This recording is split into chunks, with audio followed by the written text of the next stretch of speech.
오늘 2019년의 마지막 주일입니다. 올 한 해가 여러분 가운데는 어떤 한 해로 기억되는지를 좀 묻고 싶습니다.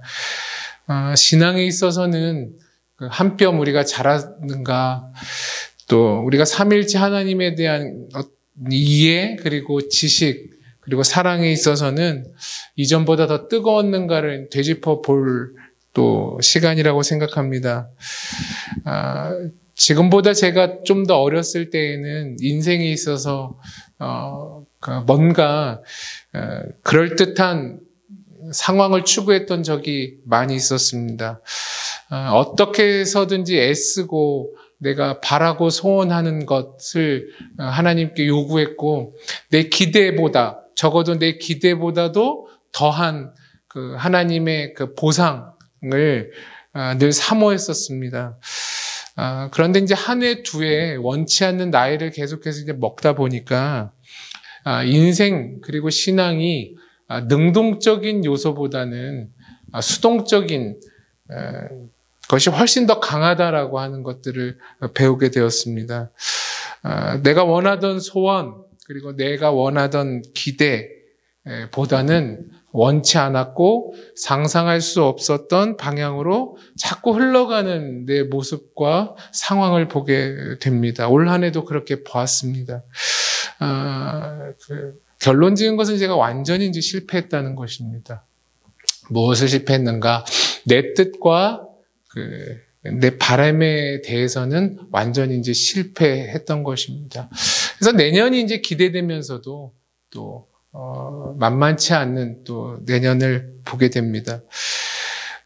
우리는 내가 바라고 내가 기대했던 내용이 이제 성취되면 될수록 우리는 믿음이 더 좋아질 것이라고 이제 생각합니다. 이제 교회가 그렇게 가르쳤습니다. 기대하고 바라고 그것을 쟁취하고 하나님 안에서 누리고 이러면 우리가 믿음이 점점 더 이렇게 고공행진할 것 같이 배우고 우리도 추구했습니다. 그것은 반만 맞고 사실 반은 틀립니다. 반만 맞는다라는 말은 무엇을 뜻할까요? 내가 무언가를 기대하고 소망한 것을 하나님 앞에 요구하고 애쓰고 결국 그렇게 해서 이제 믿음이 좋아지는 사람 우리를 많이 보지만 그것은 반은 맞고 반은 틀리다는 말은 온전치 못하다 이 뜻입니다. 믿음은 하나님의 선물입니다. 여러분 동의하신가요? 믿음은 하나님의 선물인데 선물이라는 말은 오직 하나님으로부터 왔다 이런 뜻입니다. 오늘 본문이 그렇습니다. 오늘 본문 말씀 가운데 45절, 46절을 한 목소리로 한번 읽어보도록 하겠습니다. 시작. 마리아에게 와서 예수께서 하신 일을 본 많은 유대인이 그를 믿었으나 그 중에 어떤 자는 바리새인들에게 가서 예수께서 하신 일을 알리니라. 아멘. 우리는 그렇게 생각하기가 쉽습니다. 삶의 놀라운 이제 상황이 벌어지면 그 놀라운 상황이라고 하는 것은 어떤 사람에게 이제 병이 낫는다거나 갑자기 이제 부를 얻게 된다든지 또 명성과 권세가 생기기도 하고 또 성공하기도 하고 뭔가 합격하기도 하고 또 이런 것을 다 통틀어 이제 안정감이 이제 구해지면 이러한 놀라운 상황이 일어나면 우리는 믿음을 손쉽게 얻을 수 있을 거라고 생각하기 쉽습니다. 하지만 오늘 본문은 전혀 다른 이야기를 합니다. 죽었다가 다시 살아난 나사로의 사건을 보고도 믿는 자가 있는 반면에 믿지 않는 자가 생겼다라고 하는 사실입니다. 어떤 사람들은 본문 가운데 믿었지만 어떤 사람들은 나사로가 살아났던 예수로 인하여 나사로가 살아났던 이 기적적인 사건을 보고서도 믿지 못하고 오히려 그 당국자들에게 가서 보고하는 모습을 볼 수 있습니다. 이러한 소식을 들었던 유대의 지도자들, 당시는 이제 바리새인들과 대제사장들이 있었겠죠. 어떠한 반응을 보였냐면 오늘 본문에 보면 회의를 소집하고 예수의 이러한 표적 사건, 죽은 나사로를 살린 이 사건에 대하여, 그리고 이 사건으로 인해 벌어진 이 상황에 대해서 그들은 토론하기 시작했습니다. 47절 48절이죠. 이에 대제사장들과 바리새인들이 공회를 모으고 이르되 이 사람이 많은 표적을 행하니 우리가 어떻게 하겠느냐? 만일 그를 이대로 두면 모든 사람이 그를 믿을 것이고 그리고 로마인들이 와서 우리 땅과 민족을 빼앗아 가리라, 이렇게 이야기를 합니다. 여러분, 유대 지도자들의 혼란은 무엇이고 유대 지도자들의 두려움은 무엇이었죠? 중요한 것은 유대 백성들이 예수라고 하는 자를 믿고 그 예수라고 하는 자를 따르게 되면 분명히 우리는 지금 로마 속국에 있는데 자신들의 상황이 이러한 유대 상황 때문에 더 큰 압력이 가해질지도 모른다라고 하는 그러한 두려움, 그러한 그 염려가 이 유대 지도자들에게는 있었습니다. 늘 우리가 약자라고 한다면 강자한테 뭐 하는 거예요? 고분고분해야 좋은 민족이죠. 천문이라는 영화를 봤는데 세종 때 우리가 명나라의 속국이었기 때문에 어떻게 해서든지 이제 충정을 가진 신하가 있는 반면 이 나라의 신하이지만 누구를 더 따라야 된다라고 얘기해요? 명나라를 더 따라야 된다라고 말하는 신하들도 있었다는 사실입니다. 마찬가지로 예수 당시의 유대 지도자들도 로마의 속국이었기 때문에 누구의 눈치를 봐요? 로마의 눈치. 그리고 이 이스라엘 가운데 주둔하고 있는 그 유대 총독에 대한 눈치를 봐야만 했던 것입니다. 그들의 비위를 건드리면 자신들이 어떻게 될지는 모르는 이러한 상황에 놓여져 있던 것입니다.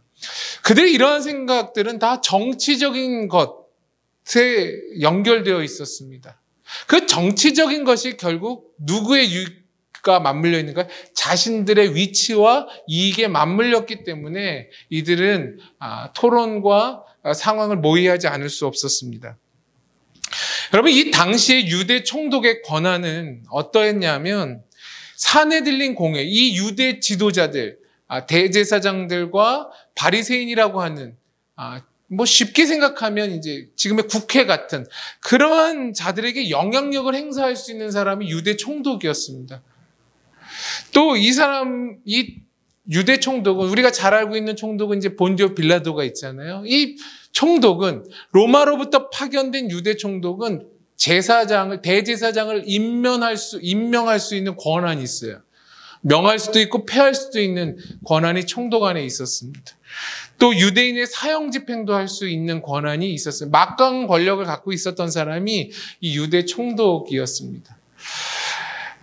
그러니까 자신들의 그 목숨줄이 달려있는 그 로마 제국, 더 가깝게는 그 로마 제국으로부터 이 이스라엘 가운데 파견되어 있는 유대 총독의 비위를 거스르지 않는 것이 이 영적인 지도자들이 해야 될 상황들이었던 것입니다.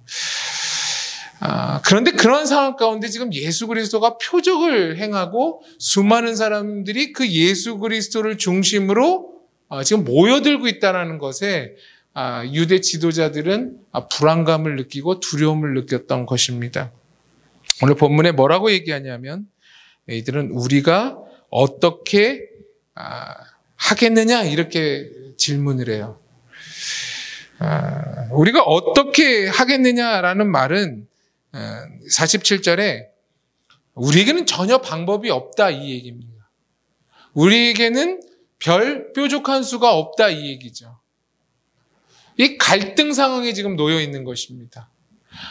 우리 위로 볼 때에는 로마와 유대 총독이 있고, 지금 상황에서는 예수라고 하는 한 랍비인지 선지자인지 모를 젊은 사람이 수많은 사람들 앞에 표적과 또 그 많은 사람들을 이렇게 이끌어가고 있는 것 같은 모습을 보는 그 갈등 구조에 놓여 있는데 어떻게 해야 될지 이 유대 지도자들은 알지 못했습니다. 인간에 있어서 믿음을 방해하는 가장 큰 요소를 꼽으라면 그건 아마도 현재 놓여진 상황에 대한 포기일 것입니다. 오늘 본문과 이제 비슷한 상황에 놓여 있는 또 다른 사람이 있습니다. 믿음인가 아니면 내 상황인가에 대한 갈등을 갖고 있는 사람이 있었습니다. 우리 마태복음으로 가보겠습니다. 마태복음 19장 16절부터 22절까지입니다. 믿음과 자신이 놓여진 상황에 대한 갈등, 마치 유대 지도자와 같은 사람이 있었습니다. 우리가 요한복음에 본 것처럼 유대 지도자들이 놓여진 상황, 그 위치, 그리고 이제 믿음이라고 하는 이 요소에 있어서 그들은 이제 뭘 먼저 고려했어요? 이제 정치적인 상황을 먼저 고려했던 것처럼 오늘 본문에 우리가 잘 아는 이 부자 청년이 고려했던 건 뭐죠? 경제적인 상황을 고려했어요. 유대 지도자들이 정치적인 면을 먼저 고려한 것이나 오늘 본문에 이 부자 청년이 자신의 경제적인 상황을 고려한 것이나 이 모든 것은 자신들의 위치나 자신들의 이익이 흔들리기 때문에 어떠한 것에 믿음이라는 요소, 예수를 따르는 것에 있어서 자신들의 위치와 믿음이 흔들렸기 때문에 이들은 혼란스러웠고 두려워하고 갈등하였다는 것입니다. 부자 청년은 그렇게 이야기했습니다. 신앙이 좋은 사람이죠. 신앙의 온전함을 위해서 내가 무엇이 더 부족합니까? 이만큼 채웠는데 주님 무엇이 더 부족하겠습니까? 자신 있게 이야기했어요.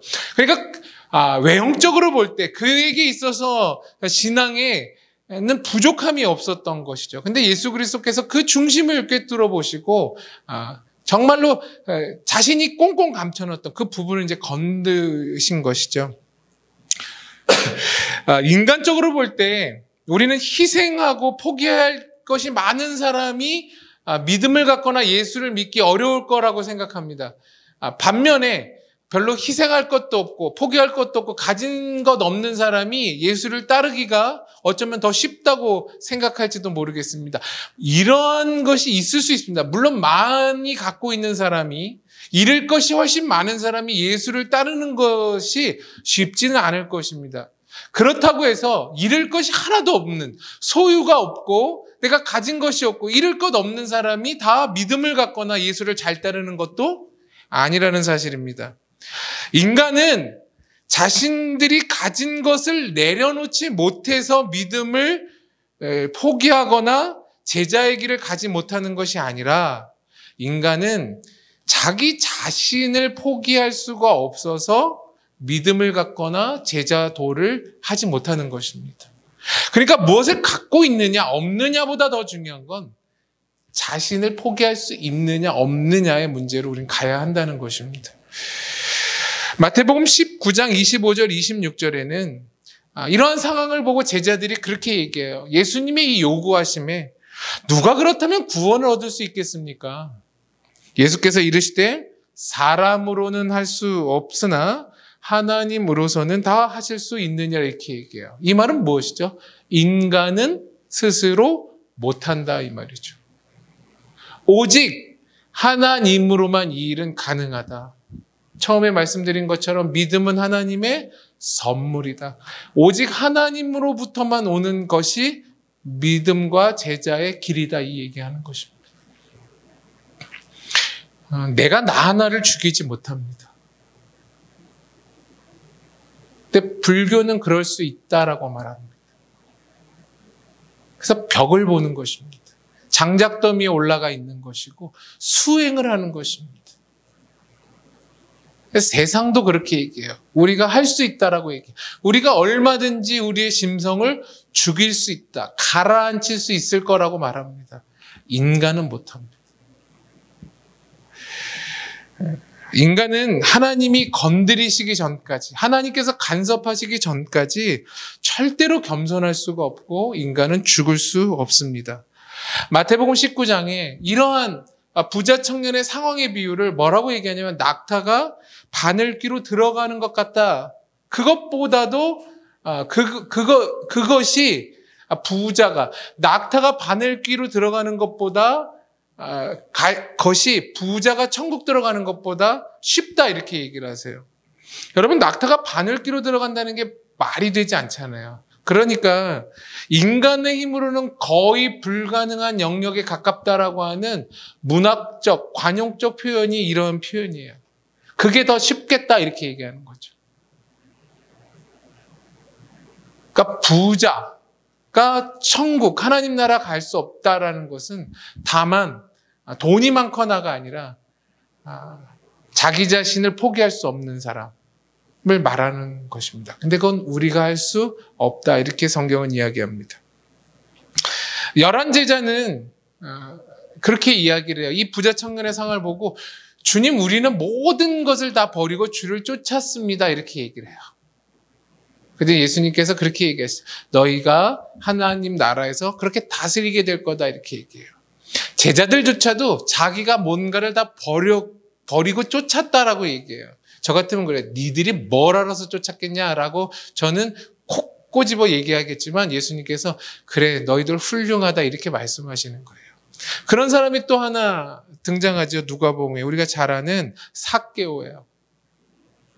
이 11제자나 삭개오는 모든 걸 버려두고 믿음을 갖고 예수를 쫓은 자로 복음서에는 등장해요. 누가복음 19장 2절에는 삭개오를 뭐라고 말하냐면 삭개오라 이름하는 자가 있으니 세리장이요 또한 부자라 이렇게 얘기해요. 그럼 삭개오라는 이름의 뜻이 뭔지 아세요? 깨끗한 사람 이런 뜻이에요. 근데 삭개오가 가장 더러운 짓을 하고 살았어요. 그는 세리장이었죠. 세리가 뭐 하는 사람이죠? 로마. 그러니까 자신들이 이제 속국이지만 속국, 우리나라 백성의 세금을 걷어서 로마와 청탁이 되어서 로마가 얼마 거두라는 어떤 그 가르침이 있었을 때 더 많이 착복할 수 있는 게 뭐예요? 세리였어요, 당시에. 그러니까 그러니까 우리로 말하면 일본 앞잡이 같은 사람이었죠. 일제치하에. 그러니까 이쪽에 붙은 거죠. 그리고 누구의 고요를 빨아먹어요? 이 민족의 피를 빨아먹은. 그러니까 부자였지만 사실은 모든 사람에게 외면을 당했던 사람이 이제 세리인데 그 중에 뭐래요? 장이래요, 장. 그리고 세리장. 제가 옛날에 그 시청에 일할 때 그 아르바이트 했을 때 그 얘기하더라고요. 선거가 끝나면 선거위원장은 집 한 채가 생긴다는 말을 공무원들이 막 하더라고요. 그거 못 가지면 바보다라는 말이 있는 것처럼 세리의 장이었으니 얼마나 많은 돈들을 이렇게 착복했겠어요. 그래서 그는 부자였다고 오늘 성경은 이야기합니다. 근데 이 자가 여리고에 살았는데 예수님이 어느 날 여리고를 지나가시는데 마음에 동요가 일어났죠. 저 랍비 이야기를 좀 듣고 싶다. 근데 키가 작으니 어디 올라갔어요? 우리가 아는 것처럼 뽕나무에 올라가서 예수의 말씀을 이렇게 들었죠. 가르침을 들었는데 어떤 이야기냐면 예수님께서 이름을 부르고 내려오라고 이렇게 얘기해요. 근데 성경은 뭐라고 얘기했냐면 삭개오가 급히 내려와서 예수를 즐겁게 영접했다라고 이야기를 해요. 그러면서 삭개오가 뭐라고 얘기하냐면 예수님 우리 집으로 오십시오. 그렇게 얘기를 해요. 대접하죠. 음식만 대접한 게 아니라 뭐라고 얘기해요. 음식을 대접하면서 삭개오가 했던 말이 있죠. 주님, 제가 제 소유의 일단 절반을 가난한 사람에게 주겠습니다. 그리고 제가 억지로 빼앗은 것이 있다면, 속여 빼앗는 것이 있다면 4배로 갚겠습니다. 그렇게 얘기해요. 그게 이제 율법에 있어서 변상의 법칙이거든요. 제가 학부 다닐 때 이거를 이제 저희 그 국문학 선생님이, 교수님이 이야기했던 적이 있어요. 그 이유를 생각해 본 적이 있냐. 성경은 여기서 끝나지만 그 이유를 파산이라는 거예요. 여러분, 삭개오의 그 재산은 다 훔친 거예요, 보통. 소유의 절반을 떼고 나머지 있는 것의 4배를 변상한다면 이는 파산해도 좋다, 이 얘기였던 것이죠. 이게 가능합니까? 근데 그걸 오늘 성경은 뭐라고 해요? 즐겁게 영접하여 이 일들이 가능하게 됐다라는 것이죠. 이게 정말 즐거워할 수 있는 요소인가?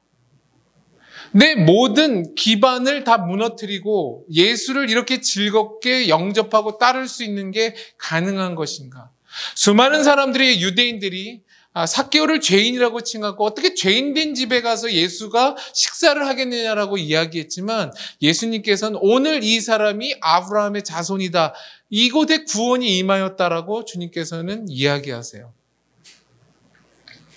오늘 본문 어떻게 이런 일들이 가능했을까? 열한 제자나 삭개오나 어떻게 이런 일들이 즐겁게 영접하고 자신이 갖고 있는 모든 기반을 다 내어놓을 수 있을까? 그것은 자신들이 소중하다고 여긴 것보다 더 큰 걸 보았기 때문에 그렇죠. 성경이 말하는 것처럼 남이 밭에 일하다가 보화를 보니 뭐예요? 자신의 모든 소유를 다 팔아 그 밭을 사는 것처럼, 사람들은 그것이 어리석은 것 같이 보여도 그에게 있어서는 그 아무도 볼 수 없는 곳에 무엇을 보았기 때문에? 보화를 보았기 때문에, 자기의 소유보다 더 큰, 감히 비교할 수 없는 보화를 보았기 때문에 포기할 수 있었던 것처럼, 열한 제자와 삭개오가 보았던 것은 자신의 위치와 기반과 이득보다 더 큰 하나님의 영광을 보았기 때문에 그들은 기꺼이 포기할 수 있었다라는 것이죠. 하지만 유대 지도자들이나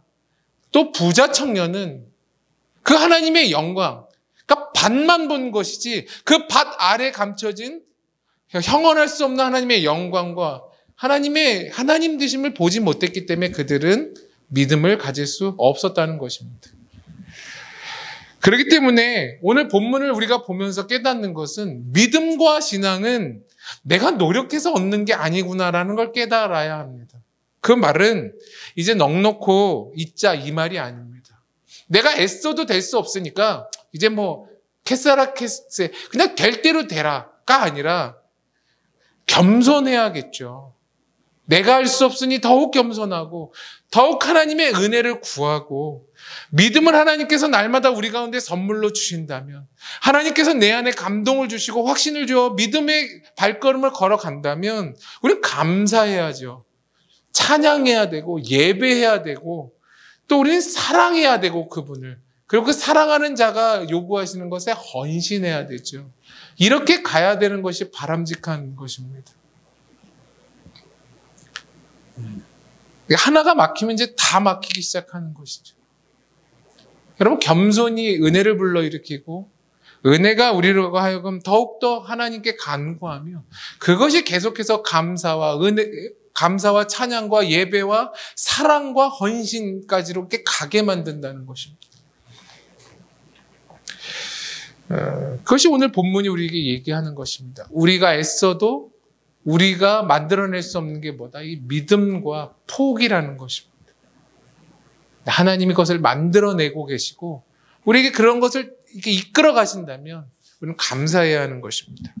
우리 49절부터 요한복음 53절까지 한번 읽어보도록 하겠습니다. 여러분, 대제사장 가야바라는 사람이 등장합니다. 이 사람을 아까도 얘기했지만 총독이 뭐 한다고 그랬어요? 대제사장을 임명해요. 그때 이제 그 유대 총독은 발레리우스 그라투스라고 하는 사람이 유대 총독이었어요.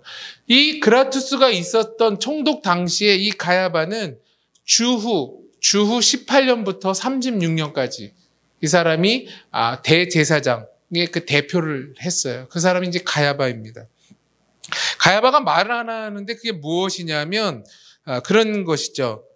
50절에 너희가 아무것도 알지 못하는도다. 한 사람이 백성을 위하여 죽어서 온 민족이 망하지 않게 되는 것이 너희에게 유익한 줄을 생각하지 아니하는도다. 이렇게 이야기를 해요. 이 말이 뭐냐면 한 사람이 죽는 게 낫겠냐, 민족이 죽는 게 낫겠냐 이 말이에요.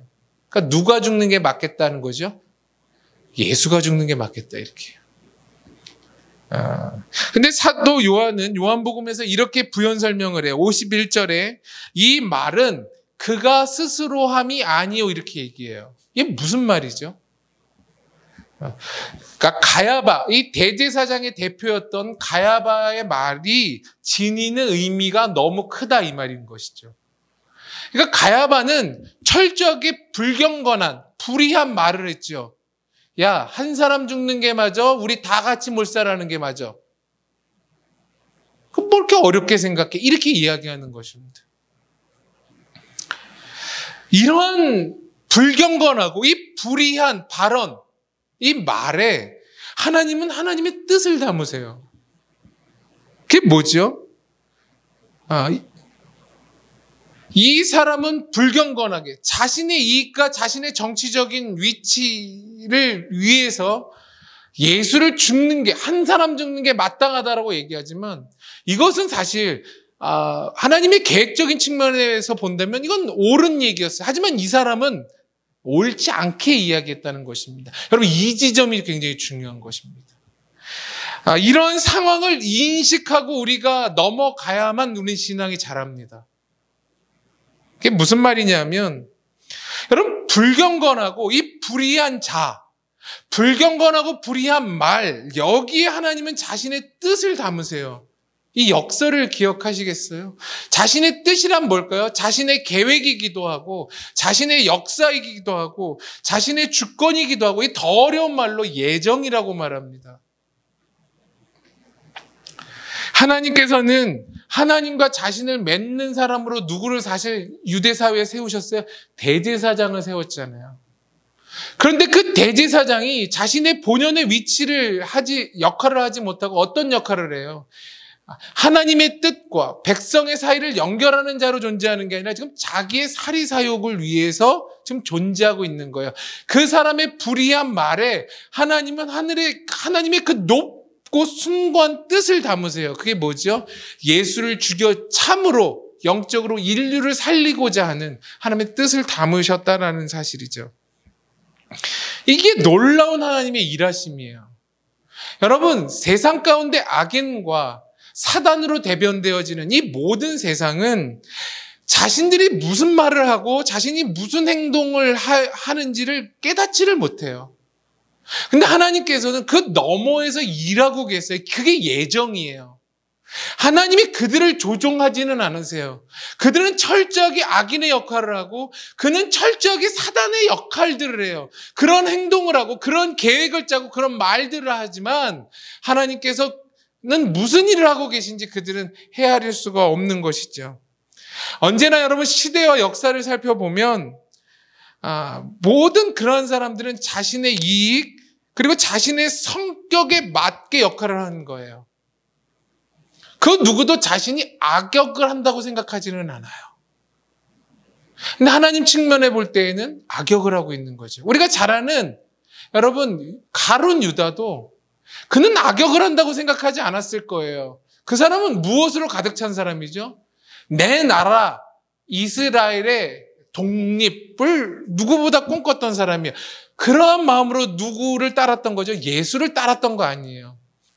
결국 그는 성경에 볼 때 뭐죠? 자신의 일에 충실했지만 악인을 자처했던 것이고 그 너머에 하나님은 뭐 한 거예요? 일하고 계셨다. 여러분 하나님이 그 악인의 일을 시키신 게 아니에요. 그걸 깨닫는 이 지점을 깨닫는 게 예정이에요. 어렵죠.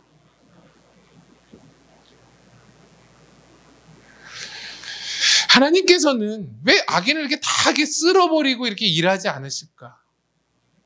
그게 하나님의 섭리예요. 하나님의 그 놀라우심인 거죠. 여러분 구약을 보면 하나님께서 타락하고 하나님을 등진 이스라엘 백성, 자기의 백성을 훈계하시고 징계하기 위해서 어떤 일을 하시죠? 주변에 있었던 하나님을 정말로 등지고 있는 이방 나라들을 통하여서 그들을 뭐 하세요? 포로로 잡아가시고 징계하시고 훈계하시는 장면이 등장해요. 왜 하나님 이런 일을 하셨을까? 하나님께서 직접 내려오셔서 그 백성을 그 나라에서 처리하신 게 아니라 왜 주변에 하나님을 적대시하는 나라에 이 이스라엘 백성을 맡기셨을까? 그러니까 하나님 일하시는 방법인 거죠. 그만할까요? 어렵죠? 네. 안 듣던 거를. 쓰고 버림받는 대상이 있는 반면 쓰고 버림받는 대상을 통하여서 회복하는 대상이 있어요. 우리는 어떤 사람이 되어야 될까요? 하나님 앞에 쓰고 버림받는, 여러분 쓰임받는다고 의인이 아닙니다. 한국어 성경에 보면 악인도 쓰세요. 중요한 건 누가 믿음으로 하나님께 돌이키느냐, 이게 가장 중요한 것입니다. 우리는 이걸 알아야 돼요. 가야바라고 하는 사람은 철저하게 정치적이고 자신의 이득과 위치에 따라서 불경건한 발언을 했지만 하나님께서는 그 입을 썩게 만드시지 않고 그 말에 숭고한 하나님의 놀라운 계획을 담으사 하나님께서 일을 하세요.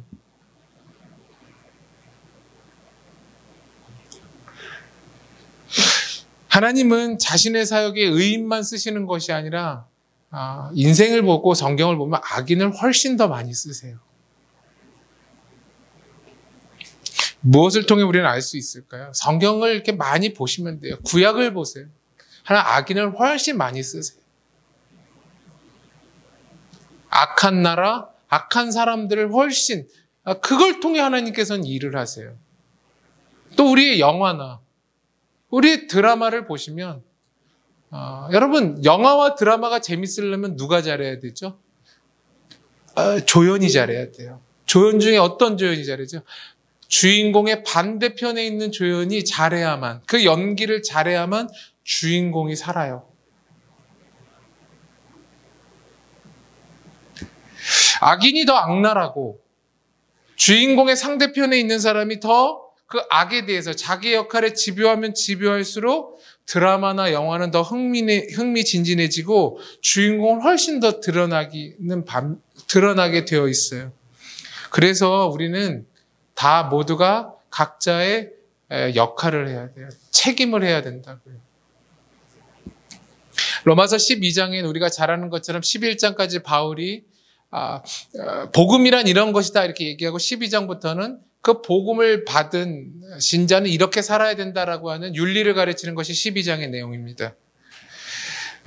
구원받은 신자는 어떻게 살아야 되는가? 그게 이제 12장부터의 내용인데 거기 로마서 12장 17절에 이렇게 이야기합니다. 바울은 아무에게도 악을 악으로 갚지 말고 모든 사람 앞에 선한 일을 도모하라 이렇게 얘기해요. 악을 악으로 갚지 말고 모든 사람에게 선한 일을 도모하라. 이 말은 뭐죠? 너희는 악인으로 부름받지 않았다. 너희들은 주인공이고 너희들은 선인이니 선한 일을 오히려 도모해라. 그래서 나중에 뭐라고 얘기하냐면 선으로 악을 이기라 이 말입니다. 우리말로 쉽게 얘기하면 신자답게 살고 너희는 선한 배역을 맡은 사람처럼 그 역할을 해라. 책임을 다하라 이러는 것이죠. 모든 것을 다스리시고 또 악을 이용해서라도 자신의 뜻을 성취하고야 마시는 그 하나님의 섭리와 능력을 오늘 우리는 본문 가운데 보고 우리는 우리의 역할, 신자답게 사는 것을 하는 것입니다. 악인이 팽배해 있더라도 무슨 상황이 자꾸 이렇게 거꾸로 틀리는 것 같더라도 우리는 그 역할을 이제 해야 하는 것이죠. 그것이 이제 우리가 아는 만큼, 우리가 성숙한 만큼 하는 것입니다. 여러분, 2019년도 이제 마지막 주일을 자리를 지키셨습니다. 이건 훌륭한 것입니다. 그 위치 안에서 우리가 역할을 하는 것입니다. 이것이 되고 안 되고가 신앙의 성패의 좌우입니다. 예수 그리스도는 우리를 어떤 자로 부르셨습니까? 믿는 자로 부르셨어요.